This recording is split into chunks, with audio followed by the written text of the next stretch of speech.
Live.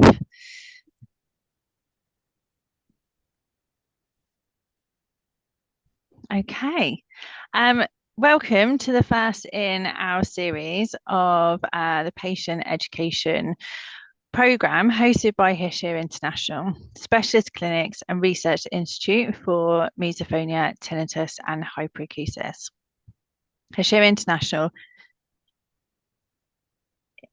Oh.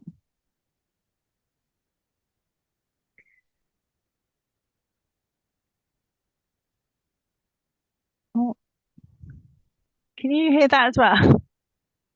I can. Oh, I can't hear anything. Just you. Okay, hopefully. Sorry, it was playing back my YouTube through my audio, so I couldn't hear myself. I could hear myself, but repeat it. So I do apologize. Hopefully, that is still streaming correctly. So. Oh.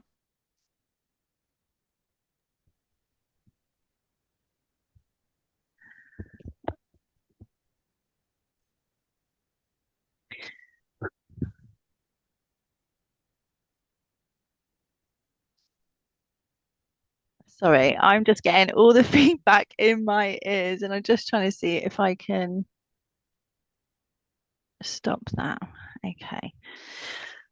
So sorry about this. Sound sensitivity affects everyone differently, and finding the right treatment pathway based on patients' individual criteria ensures they are getting the best from therapy and that we're providing patient-centered care.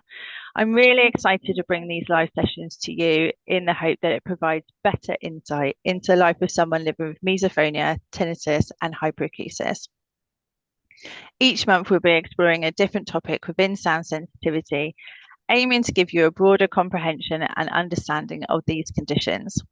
We will be exploring different techniques and management skills in this programme, being joined by experts in the field who will be sharing the wealth of knowledge in these areas. We will be shining the spotlight on other related audiological conditions, such as balance problems and how patients can self-manage these. We will be joined by patients themselves who have a deep understanding of how misophonia, tinnitus, and hyperacusis affect every part of daily life. I will be asking them to share with us how we have navigated challenges and life events with these conditions and what they feel helped them along the way. And there'll be the opportunity for you to ask our experts, healthcare professionals, and lived experience patients any questions too. Today we have Irini, a research psychologist at Greater Manchester Mental Health NHS Foundation Trust. Irini has a research interest in physical and mental long-term conditions and stress psychotherapeutic therapies on individuals' quality of life, and has a master's degree focused on health medical psychology from the University of Nottingham. I'd like to hand over to you now. Amazing. Thank you so much, Joanna. I will share my screen very quickly before I start with my presentation. Thank you for the introduction, and of course, thank you for the invitation. I couldn't be happier for having this opportunity to share my knowledge with you and the community. So I'm just, can you see my screen? Joanna? Yeah. Can you hear me? I'll take this as a yes.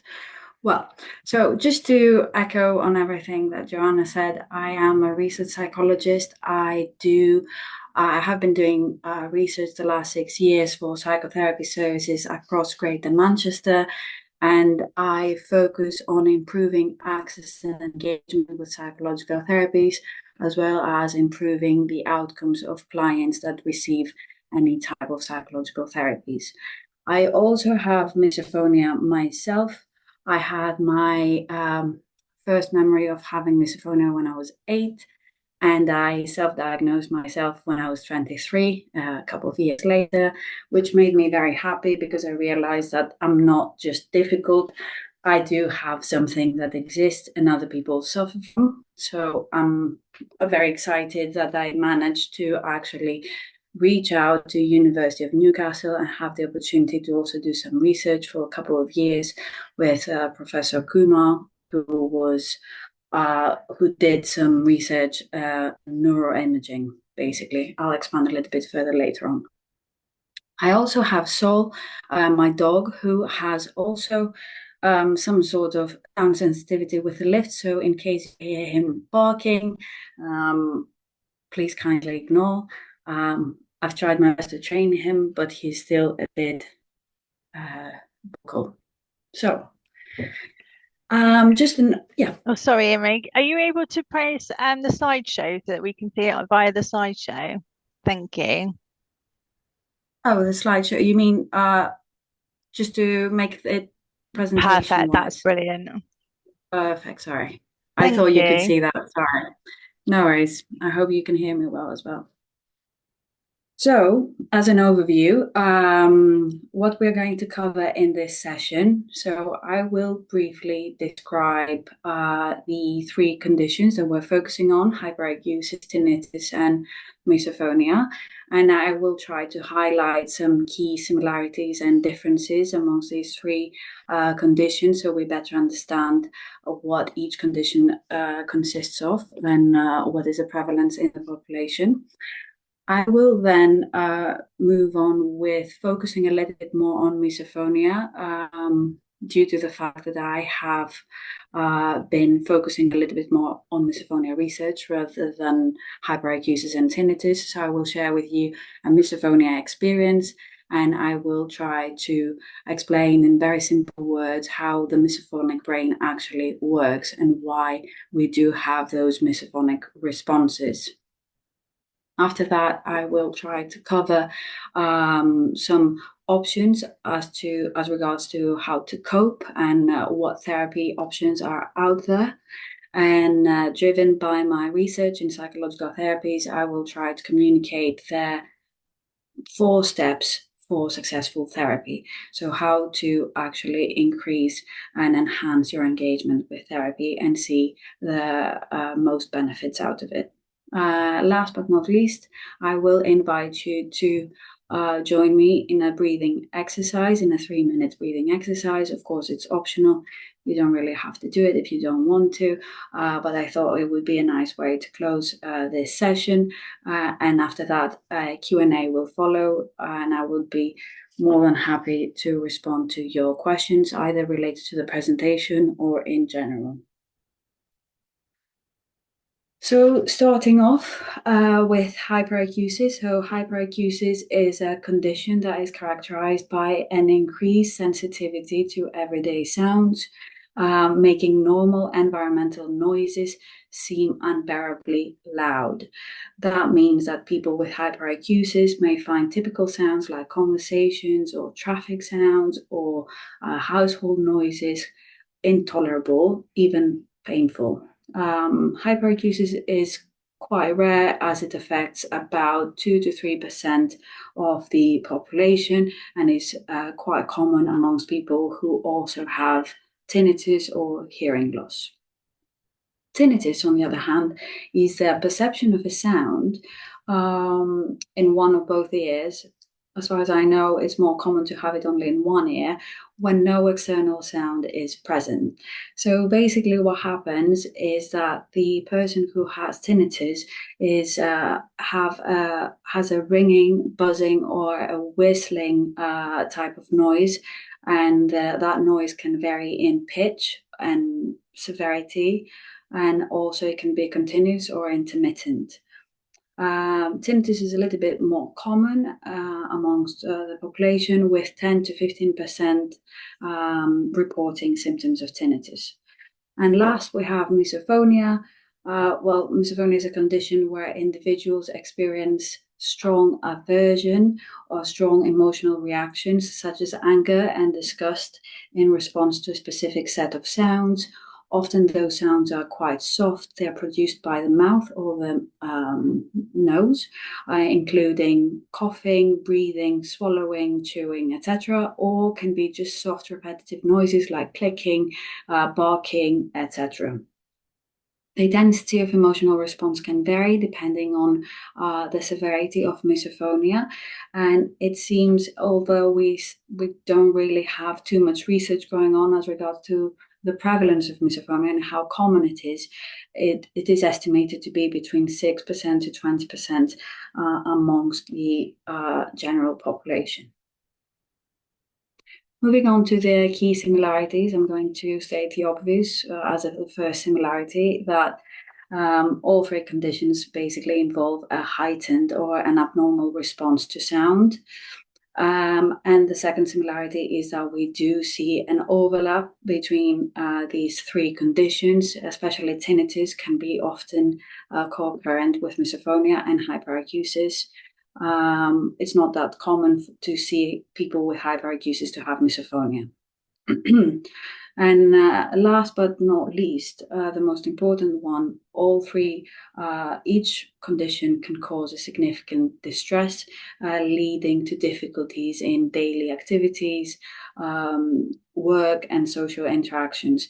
Basically, emotional responses such as distress, irritability, anxiety, extreme vigilance are quite common in all three conditions that may lead to more severe mental health issues like generalized anxiety or depression. Moving on to the key differences. The first key difference I would say is the perceptual experience. What is very interesting here is the different impact that sounds have in each condition. So in hyperacusis, what we see is that the perception of the high volume is what creates the distress. So we're talking about, we're focusing on the volume, although the sound is in a normal level. The person with hyperacusis perceives the sound as loud. Then we have tinnitus, where the sound actually doesn't exist in the external environment, and it basically lives in the person's brain who has tinnitus. So we're talking about phantom noises. It has nothing to do with how loud that is. It has to do with the fact that it's actually in your brain quite often. And then we have misophonia, which is a specific set of sounds that create that response, and it has nothing to do with how loud those triggers are. It's clearly just those set of sounds. The second difference is the emotional versus physical distress. So basically, what happens in hyperacusis, the person who has hyperacusis has a difficulty hearing those sounds because they are very loud. So we're talking about the physical impact on someone's hearing, in contrast to misophonia, where there is an involuntary emotional response towards the sound. It has nothing to do with actual having a physical impact on someone's body. Tinnitus, on the other hand, is quite distinct because we're talking about a phantom sound that lives in your brain. So it creates an internal distress due to the fact that it's a constant sound that probably doesn't allow you to feel calm and in peace. Third and very interesting difference is the underlying cause. All three conditions, I would say, they are a bit under-researched, especially misophonia, that is very newly introduced in the research field. So both hyperacusis and tinnitus, of course, Joanna has a little bit more insight into that. My short research showed that basically in those two conditions, we do have an external factor actually contributing to these conditions. So exposure to loud noises, damage in the auditory system can lead to either of those conditions. In contrast to misophonia, which we have not really a good idea as to why misophonia exists, but we do know that it has nothing to do with an external factor. It is basically more like how the brain processes those sounds, and the age of onset is usually in childhood or early adolescence, in contrast to hyperacusis and tinnitus that can happen anytime during your lifespan. So, moving to a little story. It's an imaginary story, but it is something that can happen. Anyone who has misophonia will probably relate to that story. We have the story from Mary, who is in her 20s, and she is bubbly, has a bubbly personality, extroverted. She works in marketing, and she also has misophonia, with the most common triggers for her being slurping, swallowing, and chewing. So Mary has been invited to her family Christmas dinner that she was very happy to attend, but of course she was vigilant of the trigger sounds that she would be exposed to. In addition to that, she was sat next to her beloved granddad, who has been missing some teeth. So the granddad would make extra noise whilst eating. And then the first course was also soup. So all together, they started slurping the soup as like a slurping concert. And then Mary, unfortunately, was trying to fight down the emotional responses she was feeling, but unsuccessfully so, because she lashed out at some point. She yelled at her granddad to stop, and she just left the room. She stayed in her bedroom until the end of the dinner. Of course, that brought a wave of reaction from the family. They couldn't understand why Mary was so rude, why Mary would react like this, why would she ruin the Christmas holidays. So the emotional impact has been different to each participant in this family dinner. We have the granddad, of course, who doesn't understand why Mary yelled at him, and he, of course, felt quite sad for making Mary angry and a bit confused as well. Then we have the mum, who felt quite angry and offended since she put all her effort to make this dinner and have everyone over, and then she doesn't understand why Mary, her own daughter, can become so angry at her. And then, of course, we have Mary, who unfortunately feels all of the above, plus some guilt, some disgust, some desperation due to the fact that she doesn't even understand what's going on.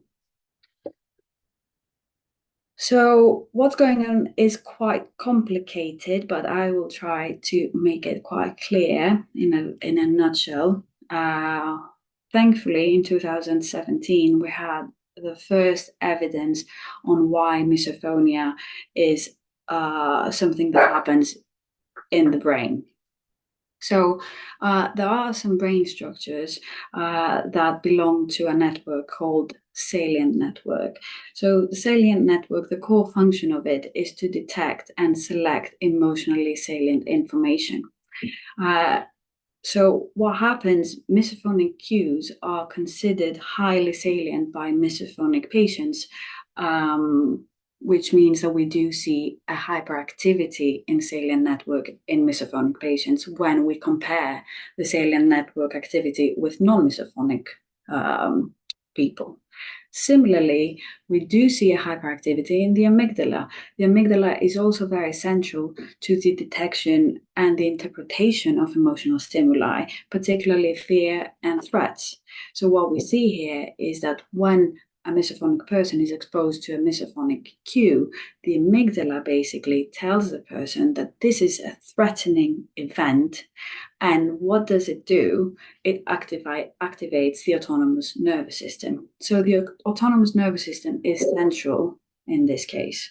And the reason why is because this is the system that controls all the involuntary bodily functions, including your heart rate, your digestion, your blood pressure, your breathing, etc. It's also responsible for the fight or flight response. So as the name says, it's autonomous. you don't tell your heart to beat, you don't tell your lungs to breathe. It's the same thing with a fight or flight response. So since there is this array of events, we have an activation of our fight or flight response when exposed to misophonic cues. And that is what creates Mary's reaction into anger and then fleeing the room, like the situation, so removing herself from the room. So this is something that happens involuntary. It's not something that someone who has misophonia is able to actually control. However, and because I want to be very optimistic here, what we can do is we can regulate our feelings and we can help our heart to slow down.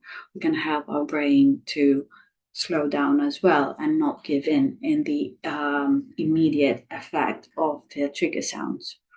So first and foremost, we have some practical coping mechanisms. Earplugs are my best friend. I always carry earplugs with me and I always have my noise cancelling headphones. This is purely a practical way to protect yourself in case you're in an environment where you can't really leave. So for example, if you're in a train and someone eats crisps next to you, well, you can't really do anything about it because it's a free country. Everyone can eat whatever they want to eat, but it's your responsibility to protect yourself from this so you have a better experience. Besides the practical recommendations, of course, we do have some promising evidence that therapy works for people with misophonia, specifically cognitive behavioral therapy. So interventions that involve CBT are mainly concentrated on the preoccupation of the individual with misophonic triggers. If we take into account the fact that hyperfocus is considered one of the main symptoms of misophonia. Also, interventions target the associated negative response by overwriting, so reframing this and examining underlying assumptions. So CBT interventions seem to be really beneficial, and from the existing evidence, there is one randomized control trial, which is a very robust way to explore the impact of an intervention. That randomized control trial showed that the group of people with misophonia who received CBT, in comparison to the group of people who didn't receive CBT, received basically nothing, and both groups had misophonia. The group that received the intervention showed 37% of symptom reduction. And even more interestingly, that reduction stayed over time. So after 1 year, even 1 year later, people still had a reduced symptomatology in relation to the people who had no CBT. So that, of course, is a great outcome. It's something that really enhances the idea that receiving CBT can be very, very helpful. Last but not least, we have mindfulness. Mindfulness techniques, of course, may assist in creating psychological distance from negative thoughts. And they also involve some breathing exercises that, as I mentioned beforehand, they are very useful to regulating your heart rate, and hence you have some general regulation of your fight or flight response. Moving to the steps for successful therapy. So these are 4 steps to engage, but also see the most benefits you can have from therapy. The first step, I would say, is motivation. So motivation could be not only the idea that going to therapy is something important for the individual who takes this step, but it's also the idea of believing that change can take place and being motivated to engage to the process. And part of that will what will help with motivation is setting realistic expectations with it, which is step 2. And so what happens basically is that recovery from sound related conditions may take time, and the progress is not a linear process, is basically gradual, and it has its own setbacks. So having realistic expectations and being able to identify small achievements is what will feed motivation and will keep you engaged throughout treatment. Thirdly, we have active involvement. So active involvement entails good communication with your therapist, practicing the skills that you've learned during therapy, and of course, keeping an open and honest mindset, being able to communicate to your therapist what works for you, what doesn't work for you, so they can make adjustments for your own sake. Also, it's very important to set goals together and create a relationship where you can both reflect into what is that is helping you and what is not really that helpful. In general, research has shown that the therapeutic relationship is very, very important for a successful outcome. So keeping being honest and asking any questions will really help the therapeutic experience to be at its best. And lastly, we have self-care practices. So this is very important throughout your therapy course, but also after your therapy course, it's really important to have 3 things in mind: sleep, diet, stress regulation. The reason why these 3 are very important is because if you suffer from one of those 3 conditions, at least for misophonia, I know that if you are sleep deprived, if you are stressed for any reason, your misophonic response will be worse. And the reason why is because, as we mentioned earlier on, the autonomous nervous system is already a bit loaded. So being exposed to misophonic trigger, it makes you even more agitated than you would be if you were well rested. So it's very important for sleep to have a sleep routine that works for you. For example, no screens an hour before bed, no light half an hour before bed. In general, try to sleep more than 8 hours. That's in general good for your brain health. Then we have diet. Of course, consumption of a lot of sugar or processed food can lead to energy crashes that will lead you to be a little bit more vigilant, a little bit more irritable if you are exposed to misophonic triggers. And then we have stress management. That includes breathing exercises that we will see in a minute, and also yoga practices, going to the gym, exercise in general really helps with stress regulation. That could really help with how the condition interacts with your body. So now I'm gonna in a minute I'm gonna describe what is gonna follow. We're going to do a breathing exercise, which is going to last 3 minutes. It's a very short breathing exercise, and I just want to show you how easy it is to integrate a 3-minute exercise that will help you regulate your heart rate, and you can do anytime, maybe after you wake up, before you go to bed, before a meeting, after a meeting, etc. So I'm going to guide you through it. I'm going to count 4 to up to 4 for your inhale and up to 6 for your exhale. Usually exhales are longer because exhales are what instruct the heart to slow down. So exhaling is always helping for your heart to slow down. Inhaling is what makes heart go faster. So that's why we'll count to 4 for the inhale and we'll count to 6 for the exhale. So I will now like to ask you to close your eyes if you feel comfortable, or soften your eyelids. Find a comfortable position in the chair that you are sitting on, and take a deep breath from your nose and exhale from your mouth. A big breath from your nose. big breath out from your mouth.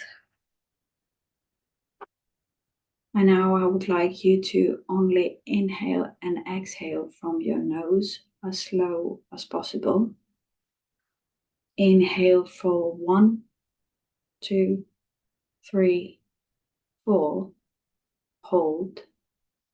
Exhale for 1, 2, 3, 4, 5, 6. Breathe in for 1, 2, 3, 4. Breathe out for 1, 2, 3, 4, 5, 6. Breathe in for 1, 2, 3, 4. Breathe out for 1, 2, 3, 4, 5, 6. Breathe in for 1, 2, 3, 4. Breathe out for 1, 2, 3, 4, 5, 6. You can now open your eyes. Welcome back. Nice to see you again. Hope you feel a little bit calmer than you were when you just entered this session. And I would be very happy to listen to your thoughts or any questions. And I really like to thank you for listening. Thank you so much. That was brilliant. That breathing exercise is perfect. It just, as you said, goes to show that you can implement something like that. So it's such a small thing, but it actually, we lead such busy lives and we think that we can't fit these things in, but actually 3 minutes isn't a long time, is it? Not at all. So you're discussing obviously how stress massively impacts misophonia. I'm just waiting obviously to see if anybody has any questions on the live chat. That's brilliant. If you just pop them in, I can ask it Irini. But just thinking about obviously how stress impacts misophonia, do you think that oh, Irini, can you stop the screen share for me, please? Oh On yeah, of the course. amazing, thank you. Um, do you feel, obviously, we know that stress can impact misophonia. Do you feel that depression can cause misophonia? Well, I wouldn't think that when you say cause, you mean create the condition or to just exacerbate its effects. Do you think it could actually create the Create the condition? condition. If I'm honest, I wouldn't think so. So the reason why I'm saying this is because the onset is quite early in a young age and is usually potentially more about the relationships rather than the emotional state of the person who has misophonia. So depression is characterized by low mood and you know not you're not anxious when you are depressed. You're more like in a lower state. Whereas misophonia involves a lot of vigilance, so it's not something that I can see an association with. It's more associated with anxious states rather than depressive states. Yeah, of course. And Mhm. looking at sort of other mental health conditions and misophonia, obviously we know that there's quite a link between neurodiversities and misophonia. Do you think are there any similarities between or similarities or differences between misophonia and OCD? Well, there has been, as you mentioned, OCD and ASD, being on the autistic spectrum disorder, like having autism, these two are the biggest candidates for having along with misophonia. Just to explain the reason why, autism does have as one of the symptoms, let's say, of autism is sound sensitivity. So it makes sense to think that these two are associated. OCD, on the other hand, does have some compulsive reactions. So that's another reason why we thought there could be an association. Nevertheless, there is no research because it has been researched specifically if there is an association. They haven't found any significant associations between these conditions. So it might be the case that you have both, but it doesn't seem to happen, the one happening because of the other. So, yeah, Do I you think. feel that it's there's some of the similarities in the behaviors are do you feel that there are similarities between the behaviors between OCD and misophonia? For me, when I see patients who have both of these conditions, a lot of it is like control over the environment. Obviously, I don't know a huge amount about OCD, but it seems to be that's a similarity. Do you feel the same? Well, there can be a similarity as regards to the compulsion. So when you have OCD in psychotherapy, um, someone who is a clinician has told me that OCD is one of the most difficult conditions to treat in psychotherapy. And the reason why is because it's quite difficult to control the compulsion. It's so similarly, as we explained the reasons why, it's quite difficult to control the compulsions that comes from misophonia.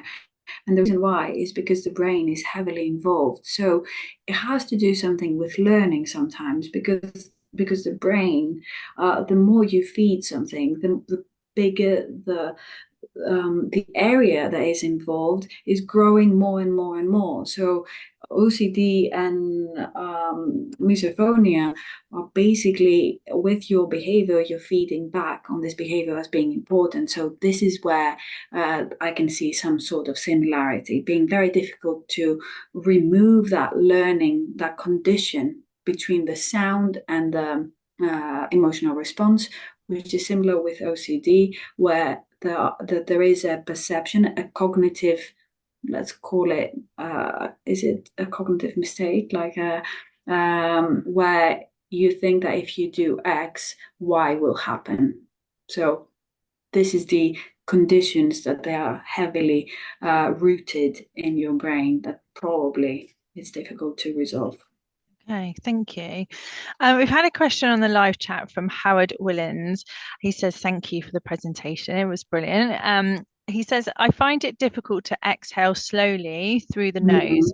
Mhm. Can Mhm. you exhale through the mouth and purse lips to prolong exhalation? Yes. Short answer, yes. And it is something probably if I had a little bit more time, I would probably guide you a little bit more. In order to find the exhale, to exhale until 6, you can go up to 12 if you practice. What happens, what is the best thing to do is when you inhale, is to put your hands on your diaphragm and on your belly and see your belly blowing up and then removing all the air when you are exhaling slowly, slowly, slowly. So when you do that, especially as Howard said, through the mouth, this can take up to 10, 12, 15 seconds. So as slowly as you can, that would work perfectly. Yeah, brilliant.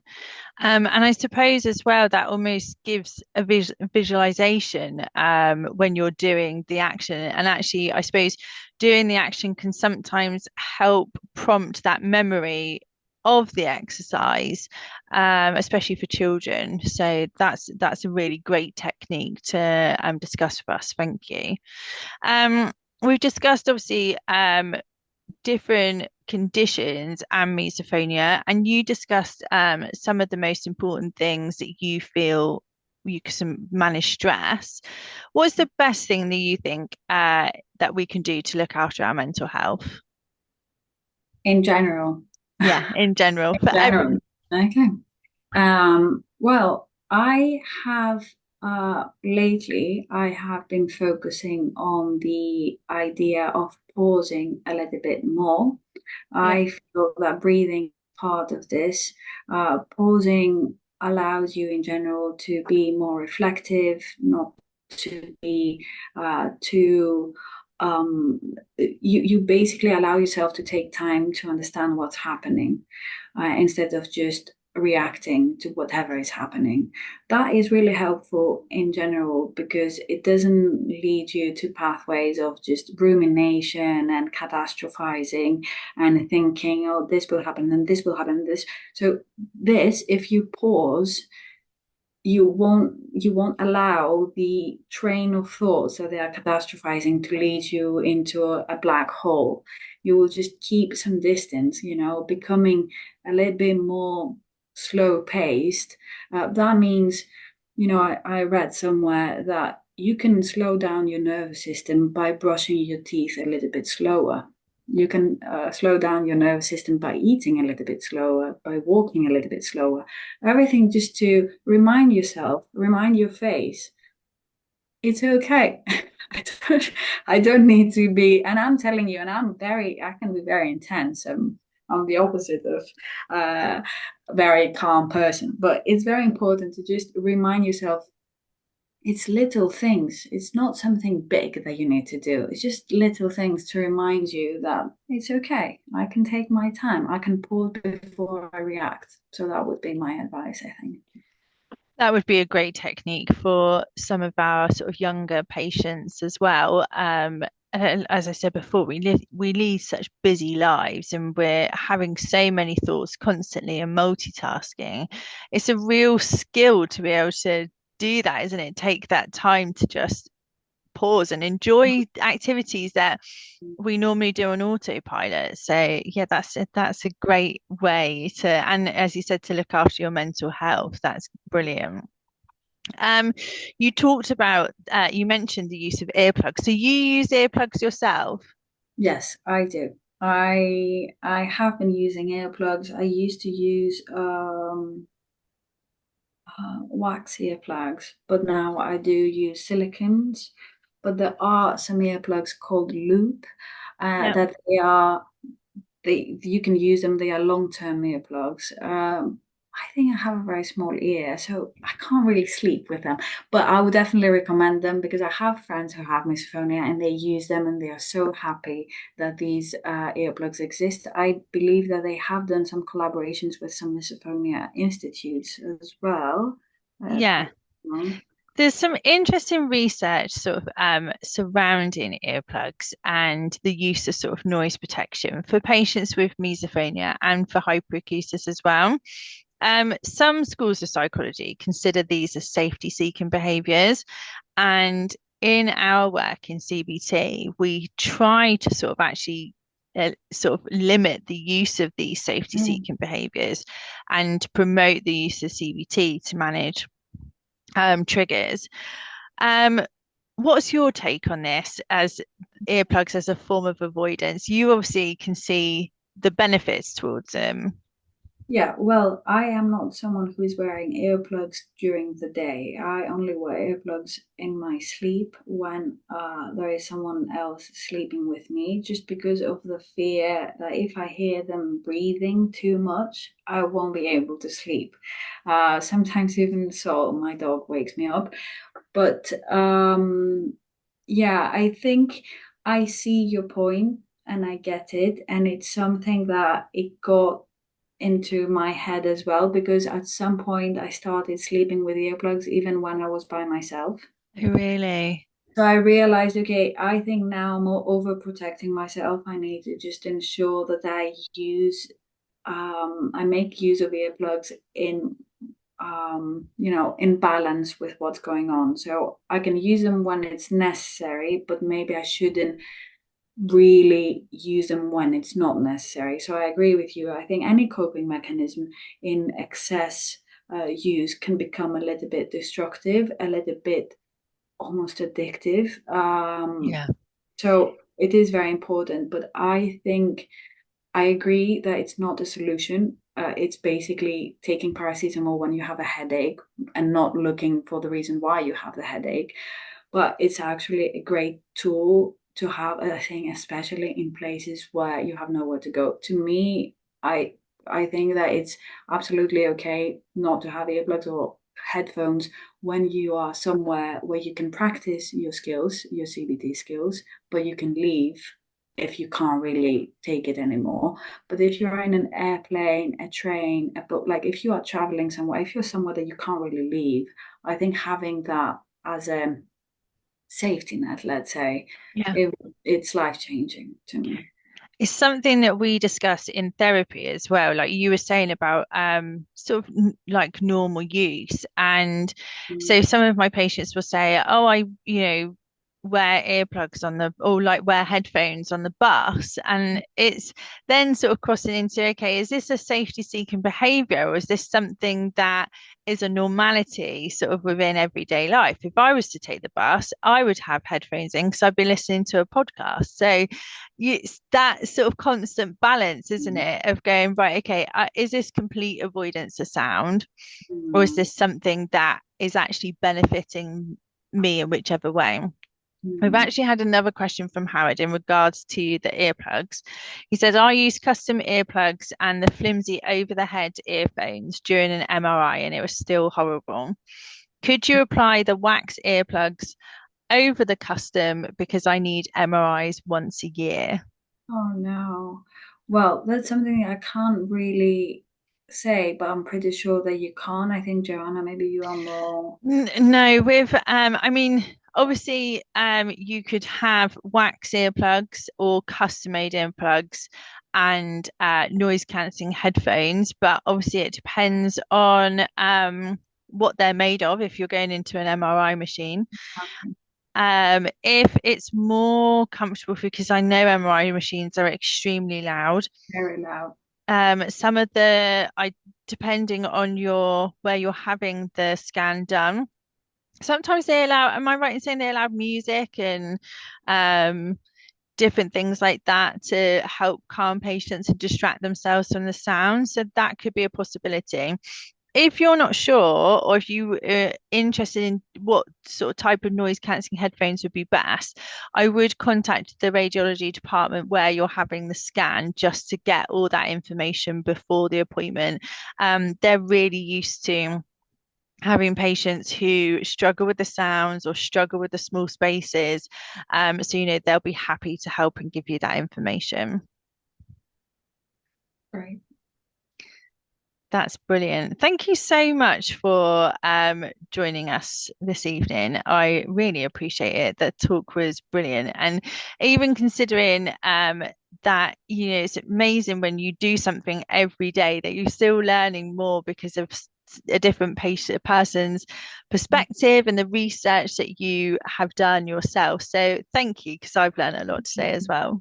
No, I'm very happy to contribute to the learning of misophonia, and I'm very happy that I was invited in this talk, and hopefully I will join as in the audience in a future talk. So yeah, very happy to be here. Excellent. Thank you so much for that. Thanks so much. And to everyone who's still here, I just wanted to say, if you have had any problems with any of the issues that we have raised today, or actually Howard's just uh, made another comment. He said, in an MRI, there's also bone conduction of sound where your head rests on the stretcher, which will be made worse by earplugs. Yes, yes, it will. And obviously, unfortunately, some patients who have tinnitus don't like wearing earplugs as well because it can actually amplify their tinnitus sound. So Howard, I would recommend contacting your radiology department just so that they can give you some other information about how to make you as comfortable as possible if you're having to have regular MRIs. If you feel like you need any additional support or have any questions, please feel free to get in touch with Pursue International. Our website provides lots of interesting resources, not just for patients, but for families and healthcare professionals.